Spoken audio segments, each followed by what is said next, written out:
Je m'appelle Gaël, j'ai 27 ans et ma passion c'est les jeux vidéo. J'ai aussi des consoles actuelles, mais au final je joue autant au rétro gaming qu'aux jeux actuels. J'ai découvert les jeux vidéo, je devais avoir 4 ans et demi. Ça me rappelle mon enfance. Pour découvrir certains jeux aussi que j'ai pas pu avoir ou jouer quand j'étais petit. J'ai une bande d'arcade que j'ai achetée à peu près il y a 3 ans. C'est une envie que j'avais depuis mon enfance. Après, au niveau collection, ouais, je devrais avoir une vingtaine de consoles et peut-être à peu près 500 jeux quand même. Non, je pense que ouais, le jeu dont je suis le plus fier, c'est une Paper Mario sur N64 qui a été dédicacé donc, par son créateur, Shigeru Miyamoto, le créateur de Mario, de Donkey Kong. Peut-être 1 millier d'euros, enfin, je sais pas, ouais, au moins 1 000 euros. Après, ouais, c'est un peu difficile à estimer.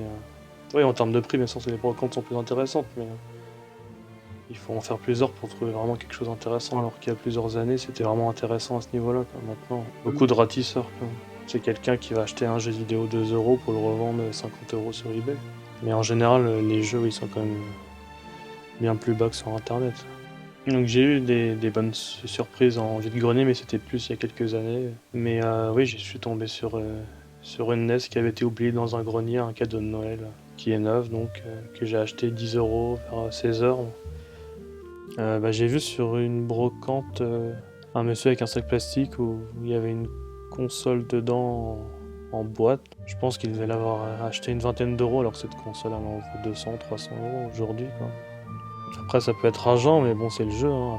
À niveau tarif, ouais, il y a les gens qui n'y connaissent vraiment, enfin qui s'y connaissent vraiment pas et là ça peut être intéressant ou des gens qui consultent eBay avant d'aller à la brocante et qui donnent leur jeu à des prix en dehors de la réalité quoi. Donc j'essaie de me lever tôt, 5-6 heures, après tout dépend de ma motivation et de ma fatigue, mais après le mieux c'est quand même d'y aller le plus tôt possible pour pouvoir avoir toutes les meilleures pièces quoi.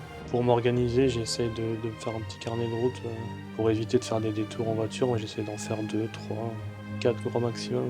Tout dépend de la taille de la brocante. Le problème des vides-greniers, c'est que ça peut être enfin, c'est très dépendant des conditions climatiques, donc s'il y a beaucoup de vent ou forte pluie, ça gâche tout.